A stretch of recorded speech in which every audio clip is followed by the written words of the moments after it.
Hello बच्चों, कैसे हो? चलो बेटा, आज हम स्टार्ट करते हैं आपका चैप्टर नंबर 4, क्वाड्रिलेटरल का पार्ट नंबर 5, जो स्टार्ट होने वाला है पेज नंबर 95 से। ठीक है बेटा। 4.3, more quadrilaterals with parallel opposite side. इसके बारे में हम पार्ट 4 में डिस्कस कर चुके थे। Are there quadrilateral that have parallel opposite side that are not rectangle. ऐसे क्वाड्रिलेटरल के बारे में हम देख चुके थे जिनके अपोजिट साइड तो बेटा पैरेलल हैं, लेकिन वो रेक्टेंगल नहीं है। ठीक है, तो उसमें हमने देखा था कि ऐसे जो होते हैं वो पैरेललोग्राम होते हैं। ऐसे कौन से होते हैं? पैरेललोग्राम। ठीक है, ऐसे क्वाड्रिलेटरल को हम क्या बोलते हैं? पैरेललोग्राम। और फिर हम उस पर आगे भी डिस्कस किए थे कि इस तरह के उसको पैरेललोग्राम बोलते हैं। पैरेलल लाइंस आपकी हैं। फिर उसके बाद हम वेन डायग्राम पे आए थे। वेन डायग्राम को देखा था हमने। अब इस वेन डायग्राम में हमने देखा था कि जो पैरेललोग्राम होता है वो आपके रेक्टेंगल और स्क्वायर सबको समेटे हुए होता है। सब मतलब सारे रेक्टेंगल या सारे स्क्वायर आपके पैरेललोग्राम होते हैं, लेकिन सारे पैरेललोग्राम रेक्टेंगल या स्क्वायर नहीं होते। वेन डायग्राम के थ्रू हम लोगों ने लास्ट क्लास में समझने का प्रयास किया था और समझा था। ठीक है बेटा, अब आते हैं हम आगे। इस पर भी किया था हमने, इसको भी हम लास्ट क्लास में किए थे, ड्रॉ किए हुए थे एंगल को। ये एक्टिविटी में थी, आपने कॉपी पे किया था, कॉपी पे इसको ड्रॉ किया था। एक पैरेललोग्राम बनाया था जिसमें एडजेसेंट साइड मतलब अगल बगल की साइड 4 और 5 सेंटीमीटर थी और एंगल बीच का 30 डिग्री था। इसको हम लोगों ने ड्रॉ किया था। ठीक है, अब आते हैं बेटा आगे। यहाँ से आपका आज का टॉपिक स्टार्ट होता है। What are the remaining angles of the parallelograms. बोला कि ये तो आपने ड्रॉ कर लिया, ये तो लास्ट में आपने ड्रॉ किया था, तो इसके रिमेनिंग एंगल क्या होंगे पैरेललोग्राम के? And what are the length of the remaining sides. और जो रिमेनिंग साइड्स हैं उनकी लेंथ क्या होगी? रिमेनिंग एंगल भी और रिमेनिंग साइड भी। See if you can reason out and experiment और फिगर दिस आउट। इसके बारे में हमको बात करनी है कि रिमेनिंग एंगल क्या होगी और रिमेनिंग साइड क्या होगी। तो इसके लिए फिर यहाँ पे आ जाता है आपका डिडक्शन। किसके बारे में हम यहाँ देखेंगे? What can we say about the angle of a parallelogram. कि जो ये पैरेललोग्राम बना जिसकी दो अपोजिट साइड पैरेलल हैं, इस पैरेललोग्राम में एंगल का क्या कॉन्सेप्ट है, इसके डिफरेंट एंगल क्या क्या होंगे। ठीक है, इसके एंगल के कॉन्सेप्ट हम देखेंगे बेटा। चलिए इसके एंगल के कॉन्सेप्ट हम देखते हैं। अब यहाँ पे देखिए, ये वाला एंगल तो 30 है, ये वाला एंगल तो 30 बेटा। एक आपने देखा होगा कि दो यदि पैरेलल लाइन जा रही हैं और उनकी एक यदि ट्रांसवर्स लाइन आ रही है, ऐसे यदि उनकी ये ट्रांसवर्स लाइन है, तो ये एंगल और ये एंगल मतलब एंगल 1 और एंगल 2, इन दोनों का सम जो होता है वो सिमेट्रिक होता है। सिमेट्रिक मतलब angle 1 plus angle 2 equal to 180 degree. ठीक है, लेकिन इसके लिए कंडीशन ये है कि दोनों ये पैरेलल लाइन होनी चाहिए और ये ट्रांसवर्स लाइन होनी चाहिए। तो यहाँ पे तो है, यहाँ पे देखिए सी डी और ए बी, ये दोनों पैरेलल लाइन है और ये उसकी ट्रांसवर्स लाइन है। इसको थोड़ा सा और आगे बढ़ा दो तो क्लियर दिखेगा। ये देखो, ये इसको आगे बढ़ा दो, ये वाली लाइन सीधी कर दो। इस वाली लाइन को यदि आप सीधी कर दें, ये पैरेलल लाइन है ना, ये दोनों पैरेलल लाइन है और ये उसकी कौन सी लाइन हो गई? Transverse line. तो ये एंगल और ये एंगल, ये दोनों मिलाकर 180 होगा। 180 होने का मतलब ये एंगल कितना आ गया बेटा? 150।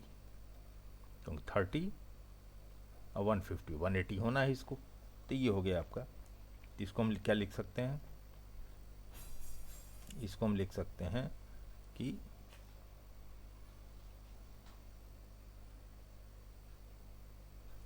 ये एंगल 30 और ये 150, ये दोनों मिला के 180 हो जाता है इसके अनुसार। ठीक है,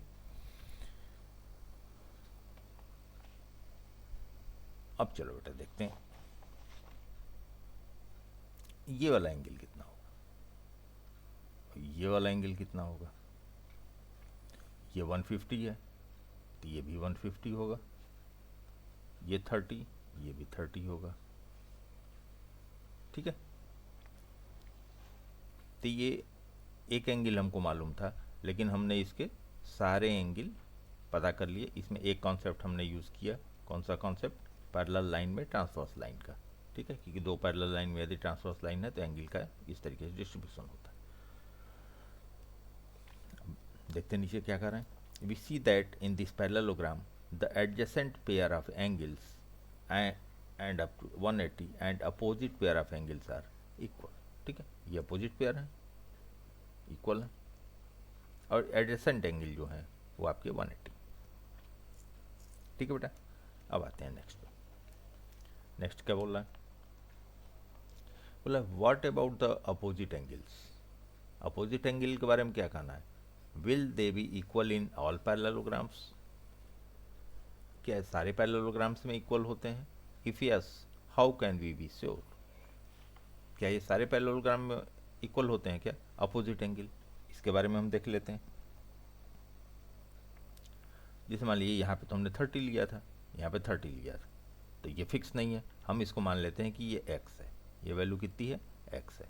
जब ये वैल्यू x होगी तो ये पैरेलल लाइन में, ये ट्रांसवर्स लाइन के कॉन्सेप्ट से ये वैल्यू कितनी हो जाएगी बेटा? ये हो जाएगी 180 माइनस x। ठीक है, ये वाली एंगल भी अपोजिट एंगल है तो x हो जाएगी, और ये वाली angle opposite angle 180 minus x हो जाएगी। ठीक है, क्यों ऐसा हम क्यों कर रहे हैं? क्योंकि एंगल P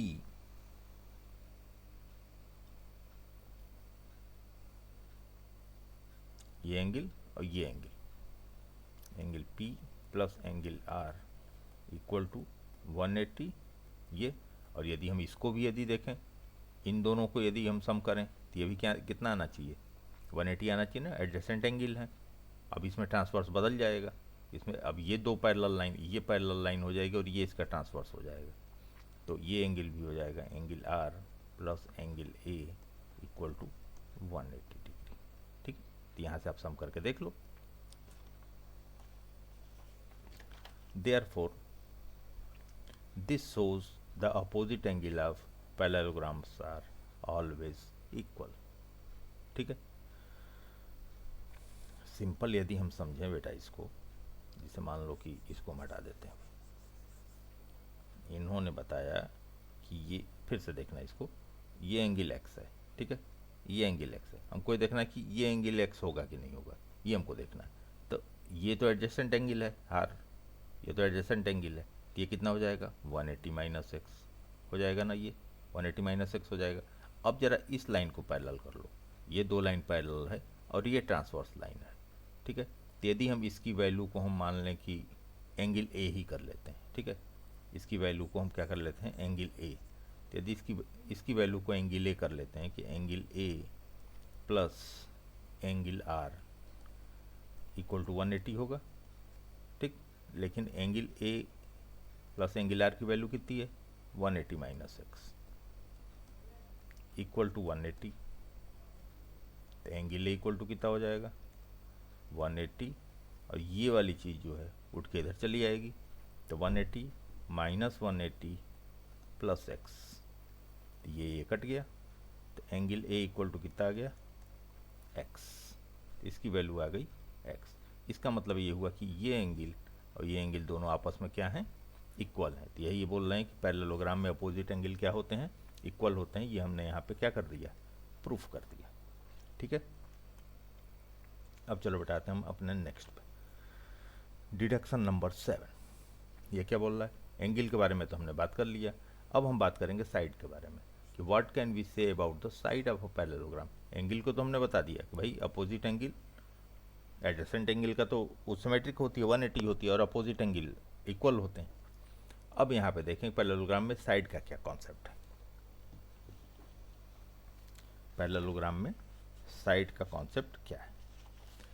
अब यहाँ पे एक हमने पैरेललोग्राम यहाँ दिया हुआ है, उसके डायगोनल हमने मिला दिए, बी और डी पॉइंट को मिला दिया, दो ट्रायंगल हमारे पास बन गई। कौन कौन ट्रायंगल बन गई बेटा? दो ट्रायंगल हमारी बनी, ट्रायंगल एक तो बनी ए बी डी और एक बनी ट्रायंगल सी बी डी। दो ट्रायंगल हमारी बन गई। जैसे ही हमने डायगोनल को मिलाया तो ये क्वाड्रिलेटरल दो ट्रायंगल में बन गया। एक ग्रीन से दिख रहा होगा, एक आपको रेड से दिख रहा है। अब इन दोनों ट्रायंगल को हम दिखाएंगे कॉन्ग्रुएंट। कॉन्ग्रुएंट के रूल हमको मालूम है, तब इसके लिए चलते हैं। ये देखिए यहाँ एंगल ए और एंगल सी इक्वल होते हैं। कौन से एंगल हैं ये? Opposite angle. तो आगे हम लिख देंगे अपोजिट एंगल। ये कौन से एंगल हैं? Opposite angle. अब आइए, एक तो हो गया। अब सेकंड वाले में देख लेते हैं। B D equal to B D, क्योंकि ये कॉमन साइड है। ये कौन सी क्या है? Common side. ये दोनों ट्रायंगल में है। बी डी देखिए, बी डी आपके ग्रीन वाले में भी है, बी डी आपकी रेड वाले में भी है। ये कॉमन साइड हो गई। अब थर्ड आइए, थर्ड देखते हैं। Angle A D B, angle A D B, ये angle equal to angle D B C, मतलब ये एंगल डी बी सी। ठीक है, ये कौन से एंगल है? Interior angle.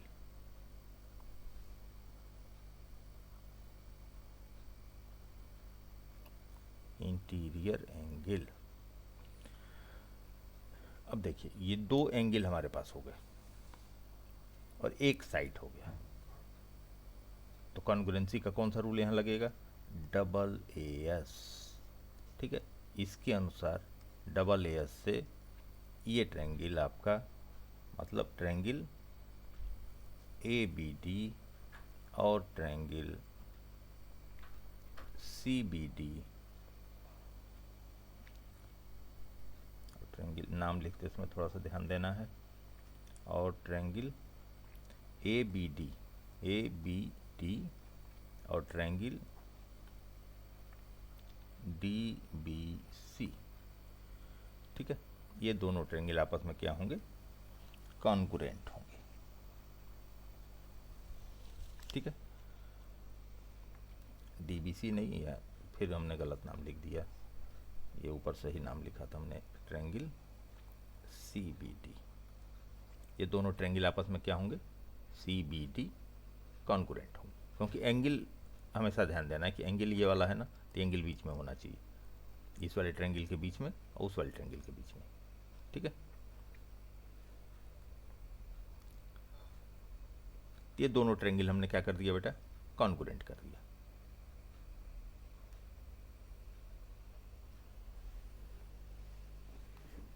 अब चलिए, अब आपको एक यहीं पे छोटी सी और चीज़ दिखा देते हैं कि दोनों ट्रायंगल तो हमने कॉन्ग्रुएंट किया, लेकिन क्या इस तरीके से लिखना सही है? क्या इस तरीके से जो हम लिख रहे हैं ये सही है क्या, कि ट्रायंगल ए बी डी और ट्रायंगल सी बी डी? नहीं, ये सही नहीं है। क्यों सही नहीं बेटा? क्योंकि जिस एंगल की हम बात कर रहे हैं, जिस एंगल की बात कर, जैसे मान लीजिए कि हम कौन से एंगल की बात कर रहे हैं? जो या दो ट्रायंगल है ना, एक ये ट्रायंगल एक ये ट्रायंगल, दो ट्रायंगल हमारे पास।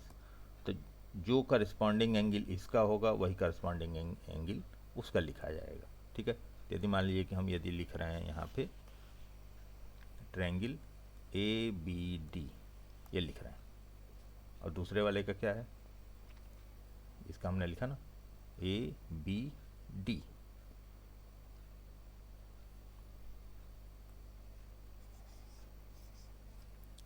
फिर से बनाते हैं इसको। देखो,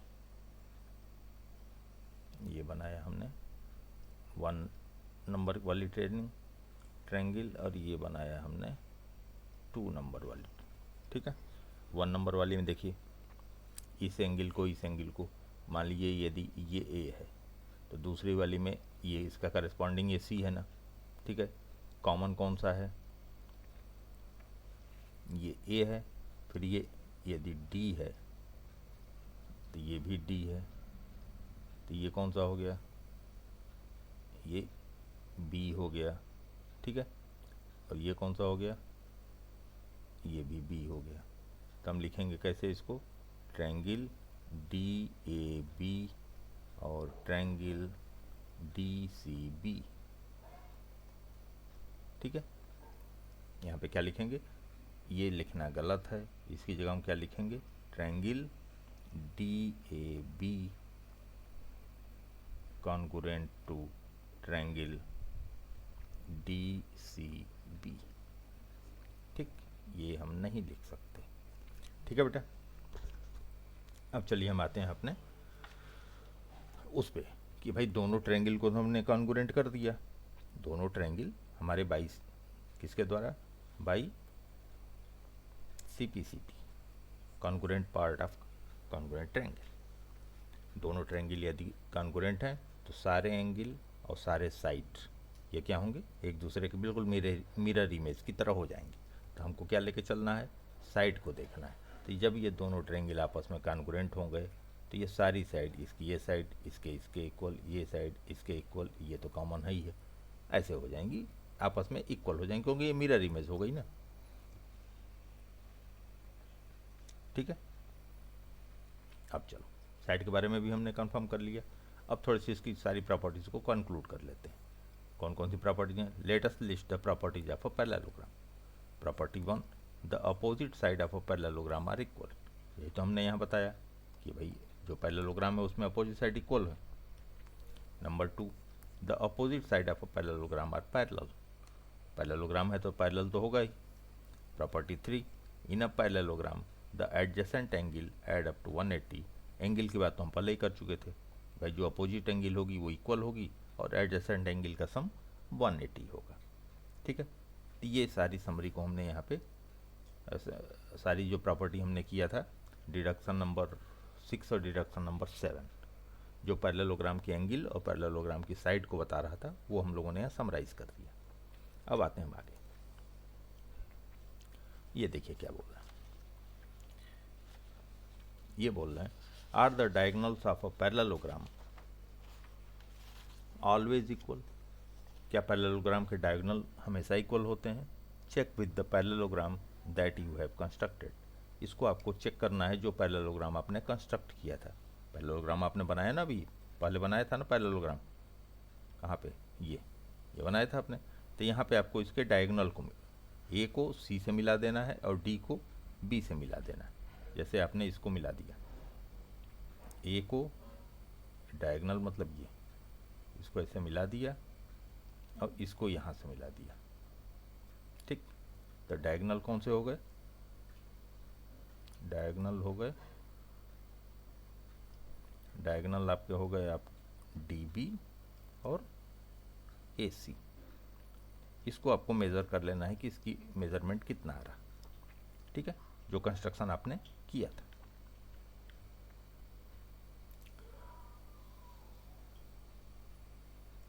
ठीक, तो जब हम इसको आप मेज़र करोगे तो क्या आएगा कि डायगोनल्स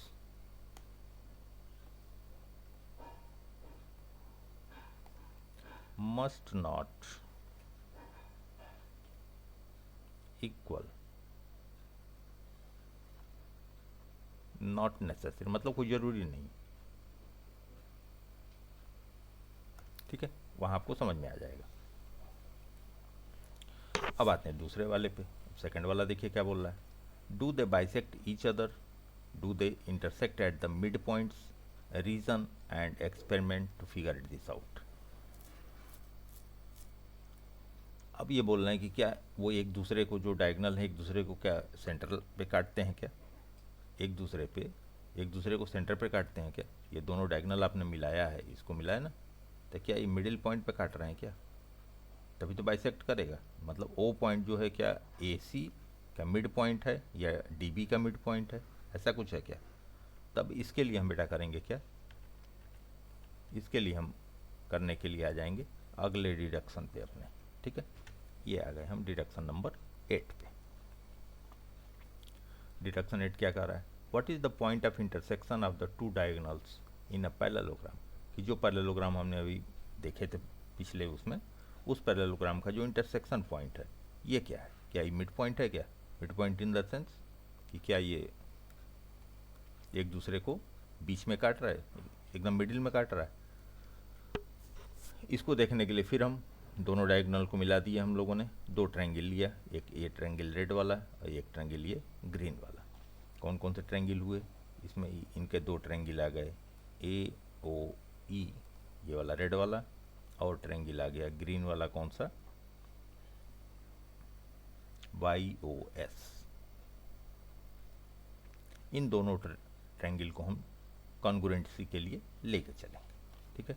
तो इसमें हम आ जाते हैं, पहले देख लो ए ई जो है, ये ए ई किसके इक्वल है, वाई एस के, ठीक है। क्यों इक्वल है, अपोजिट साइड है, ये अपोजिट साइड है इसलिए इक्वल। अब दूसरे पे आते हैं, दूसरा क्या बोल रहा है, एंगल ए ई ओ, ए ई ओ, ये एंगल इक्वल है बेटा किसके, angle O Y S, O Y S, ये वाली एंगल। और तीसरा एंगल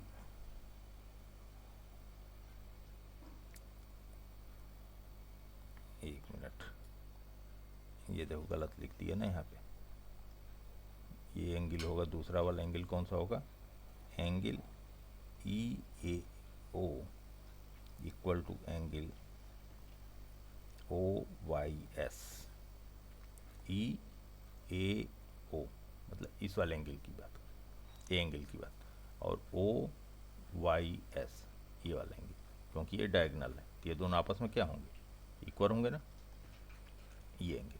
और दूसरा वाला एंगल ए ई ओ, अब यहाँ आएगा ए ई ओ, ये किसके इक्वल होगा, एंगल वाई एस ओ के, ए ई ओ, ए ई ओ, ये वाला एंगल किसके इक्वल होगा, इस वाले एंगल के, वाई एस ओ के, ठीक। तो दो एंगल हमारे इक्वल हो गए, एक साइड हमारी इक्वल हो गई, ठीक है। दो एंगल और एक side, double S, A S A, और इस साइड का मतलब ये देखिए कि दोनों एंगल से घिरी हुई साइड है ये, दोनों एंगल के बीच वाली साइड, ठीक है। तब ये कॉन्ग्रुएंट हो गए, तो इसमें हम क्या लिखेंगे, so triangle A O E is congruent to triangle Y O S, कि ये ए ओ ई जो ट्रायंगल है ये वाई ओ एस से कॉन्ग्रुएंट है। इन दोनों को हमने कॉन्ग्रुएंट दिखा दिया, लेकिन हम इसी तरह लिखेंगे, हम इस तरीके से इसको नहीं लिख सकते, क्योंकि हमने पिछले में बताया था ना, जो करस्पॉन्डिंग एंगल होगा वो एंगल उसी से मैच करता हुआ ही एंगल लिखा जाएगा ट्रायंगल में, ठीक है।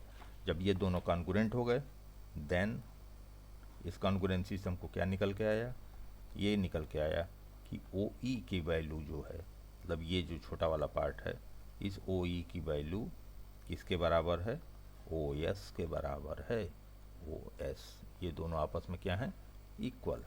पहली चीज़ निकल के आई, और दूसरी क्या निकल के आई कि ओ ए की वैल्यू जो है वो किसके इक्वल है, ओ वाई के इक्वल है, ठीक। किसके द्वारा, by C P C T, congruent part of congruent triangle, corresponding part of congruent triangle. CPCT का मतलब क्या होता है, करस्पॉन्डिंग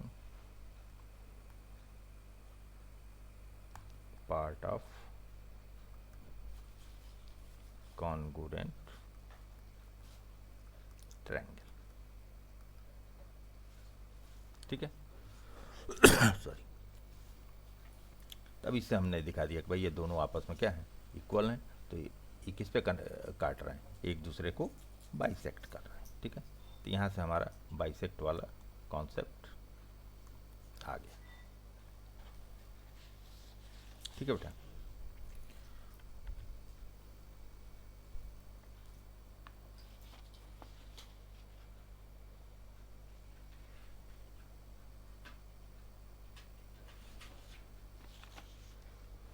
अब चलो